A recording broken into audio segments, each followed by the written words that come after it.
ناظرین، کئی دفعہ جنگیں اعلان سے شروع نہیں ہوتی، پوزیشننگ سے شروع ہو جاتی ہیں۔ آج پورا مڈل ایسٹ ایک ملٹری چیس بورڈ بنا ہوا ہے۔ دنیا یہ باتیں کر رہی ہے کہ کیا امریکہ ایران پہ حملہ کرے گا یا نہیں کرے گا۔ بہت سارے ایکسپرٹس کا یہ کہنا ہے کہ 98% چانسز ہیں کہ امریکہ حملہ کرے گا۔ بہت تھوڑی سی فیکشن ہے ایکسپرٹس کی جو کہ یہ کہتی ہے کہ دیر از مور ٹو دس اسٹوری۔ لیکن ایران اور امریکہ کو لے کے اس وقت کیا ہو رہا ہے، یہ آج کی ہماری GGP میڈیا کی ویڈیو اس کے اوپر ہونے والی۔ 3 جنوری کو ڈونلڈ ٹرمپ کی طرف سے ایرانی اپوزیشن کے لیے ایک پیغام سامنے آیا جس میں انہوں نے کہا کہ ہیلپ از کمنگ، یعنی مدد آنے والی ہے۔ اس کے بعد 22 جنوری کو امریکہ نے ایران کے ساحل کی طرف ایک بڑا بحری بیڑا روانہ کیا جس میں سر فہرست جو ہے وہ US کا ابراہیم لنکن ایئرکرافٹ کیریئر ہے۔ یہ ایئرکرافٹ کیریئر امریکی بحریہ کے بڑے ایئرکرافٹ کیریئرز میں شمار ہوتا ہے اور اس ایئرکرافٹ کیریئر کو اسٹریٹ آف ہارموز کے قریب پوزیشن کیا گیا۔ چند دن پہلے جیرالڈ آر فورڈ، یہ ایک اور ایئرکرافٹ کیریئر ہے، امریکہ کا ٹاپ ایئرکرافٹ کیریئر ہے، اس کو بھی امریکہ کا جدید ترین ایئرکرافٹ کیریئر سمجھا جاتا ہے اور اس ایئرکرافٹ کیریئر کو جبرالٹر کے قریب پوزیشن کیا گیا اور رپورٹس میں یہ تاثر دیا جا رہا تھا کہ یہ اب مشرق وسطیٰ کی سمت منتقل کیا جا رہا ہے، ممکنہ طور پر ایران کے قریب اس کو تعینات کیا جائے گا۔ یہاں سے سوال پیدا ہوتا ہے کہ امریکہ اس وقت ایران کے خلاف کس نوعیت کی پوزیشننگ کر رہا ہے؟ کیا یہ واقعی کسی ممکنہ حملے کی تیاری ہے یا دباؤ بڑھانے کی ایک حکمت عملی ہے؟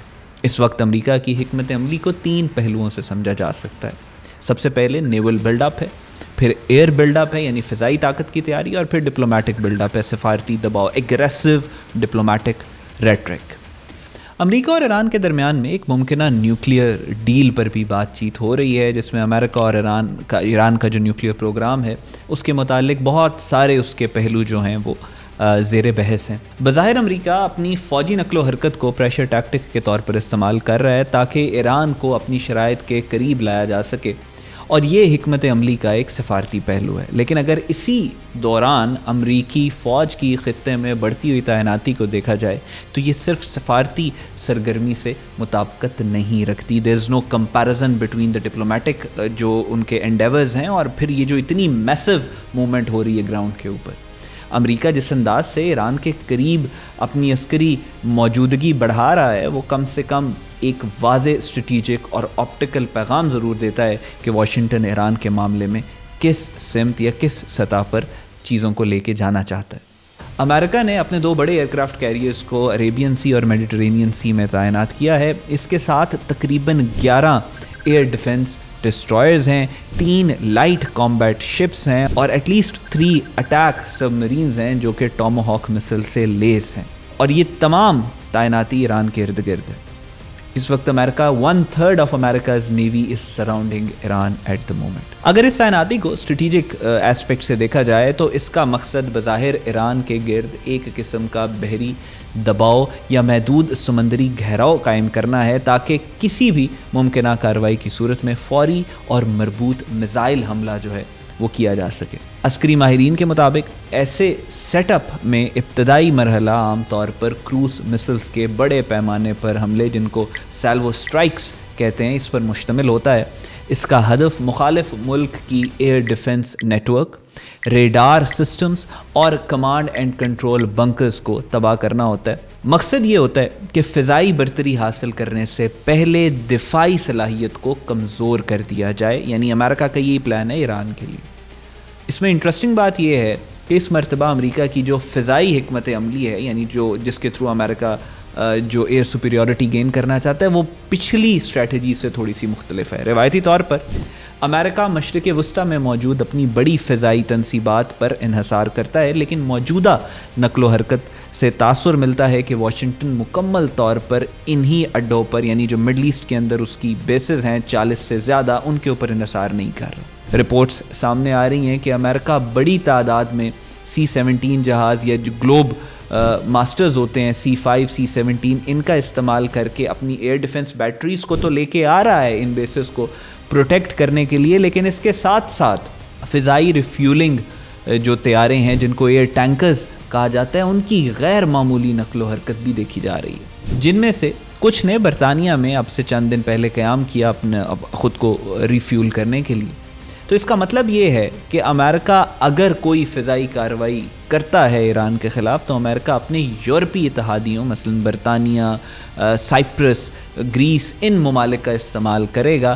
اس کو اپنے جو مڈل ایسٹ کے اندر اپنی جو بیسز ہیں ان کا شاید امریکہ استعمال نہ کرے. اچھا، اب اس میں جو امریکہ کے طیارے ہیں F-16 اور F-35 ان کو ایئر فیولر کے ساتھ یہ یورپ سے موسٹ پرابلی اڑیں گے، اڑ کے یہ ایران کی طرف جائیں گے اور ایران کی حدود کے پاس جا کے جو ریفیولر یا ایئر ٹینکر ہے وہ واپس مڑ جائے گا. یہ طیارے اندر جائیں گے، ایران کے اندر بامبنگ کریں گے، بامبنگ کر کے وہاں سے واپس آ جائیں گے. یہ اسٹریٹجی ہے جو امریکہ استعمال کرنا چاہ رہا ہے. اگر امریکہ عسکری دباؤ بڑھاتا ہے تو پھر سوال یہ ہے کہ ایران کیا کرے گا. ایران روایتی جنگ کی بجائے اپنی اے سیمیٹرک اسٹریٹجی پر انحصار کرے گا. ایران کی پوری ملٹری ڈاکٹرن اس بات پر مبنی ہے کہ وہ طاقت کے مقابلے پہ کمزور ہونے کے باوجود جنگ کو مہنگا، پیچیدہ اور طویل بنا سکے. سب سے پہلے سوام ٹیکٹکس ہیں، یعنی چھوٹی کشتیوں کے ذریعے بحری دباؤ. ایران کے پاس بڑی تعداد میں تیز رفتار چھوٹی کشتیاں موجود ہیں. ان کا مقصد روایتی بحری جنگ جیتنا نہیں ہے بلکہ دشمن کے نیول ڈیفنس سسٹم کو اوور ویلم کرنا ہے.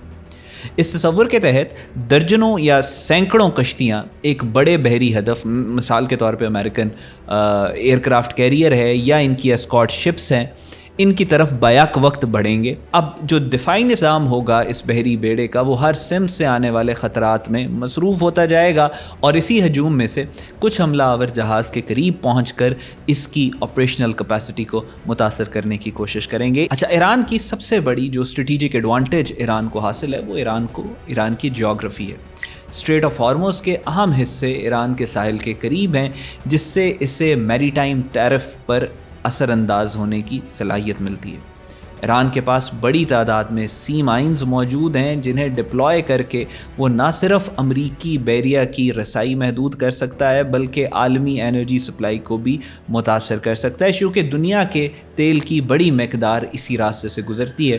اس لیے یہ جو ٹیکٹک ہوگا اس کا اسٹریٹ آف ہارموز کے اندر جو سی مائنز ہیں وہ فٹ کرنے کا، وہ ملٹری بھی ہے، وہ ملٹری پریشر بھی ایگزرٹ کرے گا، وہ اکنامک پریشر بھی ایگزرٹ کرے گا. تیسرا ایسپیکٹ یہ ہے کہ ایران جو ہے وہ پرشین گلف کو ایک کل زون بنا دے گا. یعنی پرشین گلف کے ساتھ جو ایران کی کوسٹل لائن ہے وہ انتہائی رگڈ یعنی پہاڑی ہے. اس جغرافیائی سے فائدہ اٹھاتے ہوئے ایران اینٹی شپ مسل لانچرز جو ہیں، جو موبائل اینٹی شپ مسل لانچرز ایران کے پاس موجود ہیں، ان کے تھرو مسلز کو لانچ کرے گا امریکن شپس کے اوپر، اور پھر اس کے بعد جب امریکہ رسپونڈ کریں گے تو ایران کے پاس کیپیسٹی ہے کہ ان ٹرکس کو وہاں سے نکال کے کسی اور پوزیشن پہ لے جائے تو اس کو ری لوکیٹ کرتا رہے گا، جس سے انہیں ڈیٹیکٹ اور ڈسٹروائے کرنا مشکل ہو جاتا ہے. اس طرح مخصوص علاقوں کو نیول فورسز کے لیے کل زون میں تبدیل کر دیا جائے گا.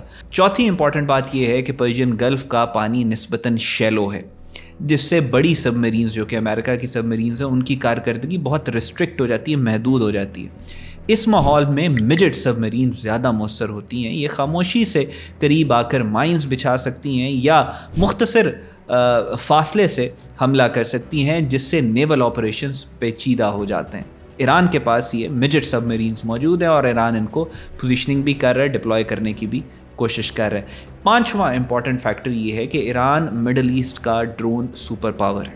ایران کے پاس سرویلنس سے لے کے ہراسمنٹ ڈرونز یا لمیٹڈ اسٹرائکس کرنے والے ہر طرح کے ڈرونز موجود ہیں، اور اب ایسا لگتا ہے کہ ایران ان ڈرونز کو ڈپلوائے کرے گا اور ان کا مقصد بڑے ٹارگٹس کو تباہ کرنا نہیں بلکہ مسلسل پریشر برقرار رکھنا اور اوپوننٹس کے ڈیفنس ریسورسز کو مصروف رکھنا ہے. یعنی کہ وہی سوسائڈ اٹیکس کریں گے، ملٹیپل ڈرونز بھیجیں گے ایئر کرافٹ کیریئر کے اوپر، سوسائڈ ڈرونز اوور ویلم کر دیں گے اس کے ایئر ڈیفنس کو، اور پھر اس کے بعد اس کو میزائل سے اسٹرائک کیا جائے گا یا ڈرونز سے اسٹرائک کیا جائے گا. ان کو بالکل اندھا کر دیا جائے گا کہ وہ جو ہے آنے والے مسلس کو انٹرسیپٹ نہ کر سکے. اور ایران کے پاس بہت زیادہ ڈرونز موجود ہے، ایران ان کو ڈپلوائے کرے گا. زیادہ ان کا انحصار جو ہے وہ سوسائڈ ڈرونز کے اوپر ہے کہ امریکہ کے ایئر کرافٹ کیریئرز یا ان کی جو بڑی شپس ہیں ان کے اوپر ملٹیپل ڈرون، مثال کے طور پہ 100 ڈرون سوسائڈ ڈرونز سے ان کے اوپر حملہ کیا جائے. اب 100 ڈرونز اگر گئے ہیں امریکن نیول ایسٹس کو ہٹ کرنے کے لیے، اس میں سے 99 ڈرونز اگر امریکن انٹرسیپٹ کر کے ان کو ختم کر بھی دیں، ایک ڈرون جس کی 1% پروبیبلٹی ہے ریچ کرنے کی، وہ اگر پہنچ بھی جائے اور وہ سوسائڈ ڈرون جو ہے وہ امپیکٹ کرے اس ایئر کرافٹ کیریئر کے اوپر، ایک چھوٹا سا ڈینٹ ڈالنے میں بھی کامیاب ہو جائے، تو پھر وہاں سے جہاز نہیں اڑیں گے. تو this is basically the larger strategy that the expert say کہ ایران ڈپلوائے کرے گا. اچھا، ایران کی جو اسٹریٹجی ہے وہ ڈیسائسو وکٹری کی نہیں ہے، وہ اینٹی ایکسیس ایریا ڈینائل کی ہے، کاسٹ امپوزیشن کی ہے، اور کانفلکٹ پرولونگڈ کانفلکٹ یعنی کانفلکٹ کو لمبا کرنے کی ہے. یعنی اگر تصادم ہوتا ہے تو ایک تیز جنگ کی بجائے ایران کے فائدے میں اسٹریٹجکلی یہ ہے کہ وہ جنگ کو مزید کمپلیکیٹ کرے اور اس تنازع کو مزید لمبا کرے، امریکہ کو ایگزاسٹ کرنے کی کوشش کرے. اچھا، اب یہاں پہ آپ کو ایک لارجر جیو پولیٹیکل پکچر کو دیکھنا ہے. یہ جس میں تو کوئی ڈاؤٹ نہیں ہے کہ امریکہ کا جو بلڈ اپ ہے وہ بہت ہیوی ہے، اور امریکہ جو ہے اپنے ویپنز، ایمونیشن، اسلحہ، اپنے ایئر کرافٹ کیریئرس کو ایران کے پاس لے کے آ رہا ہے. اور ہم نے ویڈیو بھی یہیں سے شروع کی کہ 13 جنوری کو ڈونلڈ ٹرمپ نے یہ کہا کہ ہیلپ از کمنگ.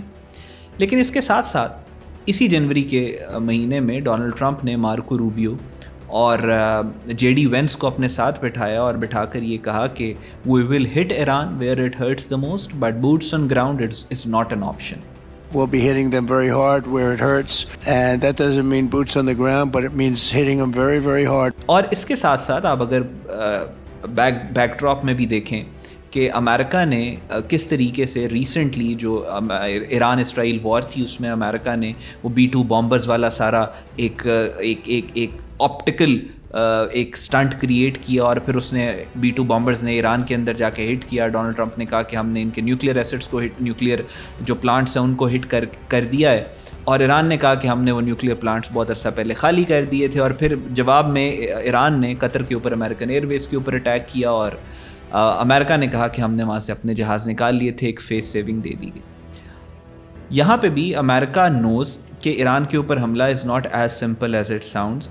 کیا یہ ڈی کیپیسیٹیشن آپریشن کریں گے، یعنی خامنائی کو مارنے کے لیے اٹیک کریں گے، یا ایک اور فیس سیونگ دی جائے گی، 2-3 دن، 4 دن، 5 دن ایک جنگ ہوگی، ایران کو ہٹ کیا جائے گا، اور ایک اس کے بعد امریکہ جو ہے وہ جو ان کا لارجر پلان ہے مڈل ایسٹ سے نکلنے کا، وہ ایک فیس سیونگ اپنے آپ کو بھی دے کے، اسرائیل کو بھی دے کے اور ایران کو بھی دے کے وہاں سے نکلیں گے. یہ ساری چیزیں ابھی آگے اوپن اپ ہوں گی. لیکن اس وقت امریکہ کے پاس 3 آپشنز ہیں. پہلی آپشن یہ ہے کہ ایران اور امریکہ ایک اچھے طریقے سے وہ جو نیوکلیئر ڈیل ہو رہی ہے اس کے اوپر ان کا کنسنسس ہو جائے. اور یہ چیز آپ نے دیکھنی ہے کہ اگر آپ کو یہ لگے کہ کنسنسس ہو رہا ہے، ڈپلومیٹک لینگویج تھوڑی ٹون ڈاؤن ہو رہی ہے، سینٹی جو ہے وہ پریویل کر رہی ہے، تو اس کا مطلب ہے کہ کانفلکٹ ہونے کے چانسز کم ہیں. لیکن اگر آپ یہ دیکھیں کہ ایران کی ان کے ساتھ جو ڈیل ہو رہی ہے اور اس میں ریٹورک جو ہے مزید تیز ہوتا جا رہا ہے، ڈیڈ لائنز مزید بڑھتی جا رہی ہیں، اور ٹروپس کی جو موومنٹ ہے وہ مزید ایگریسو ہوتی جا رہی ہے، تو اس کا مطلب ہے کہ ایک کانفلکٹ ہوگا. ہائیلی لائکلی جو کانفلکٹ کی انوائرمنٹ ہے وہ یہ ہوگی کہ ایک surgical strikes, multiple کوآرڈینیٹڈ surgical strikes کی طرح کا ایک آپریشن ہوگا، جس میں کوشش کریں گے کہ ایران کے نیوکلیئر جو تنصیبات ہیں اس کو ہٹ کیا جائے، یا ایران کی جو لیڈرشپ جس میں خامنائی بچے ہیں ان کو ہٹ کیا جائے. کمپلیکس آل آؤٹ وار کی پاسبلٹی ابھی بھی بہت کم ہے، اور لیکن اس طرح کی جو انوائرمنٹ ہوتی ہے اس میں مس کیلکولیشنز کا جو سکوپ ہے، جو سپیس ہے، وہ بہت زیادہ بڑھ جاتی ہے، اور ایک مس کیلکولیشن سے جنگ سپائرل آؤٹ ہو سکتی ہے. لیکن جو فیکچول ایکیڈیمک انالیسز ہے اس کے مطابق آل آؤٹ وار کی پاسبلٹی کم ہے. سرجیکل سٹرائکس امریکہ کر سکتا ہے، لیکن اس کے ساتھ ساتھ اگر ڈپلومیٹک جو معاملات امریکہ کے ٹھیک ہو جاتے ہیں ایران کے ساتھ تو شاید یہ بھی نہ ہو.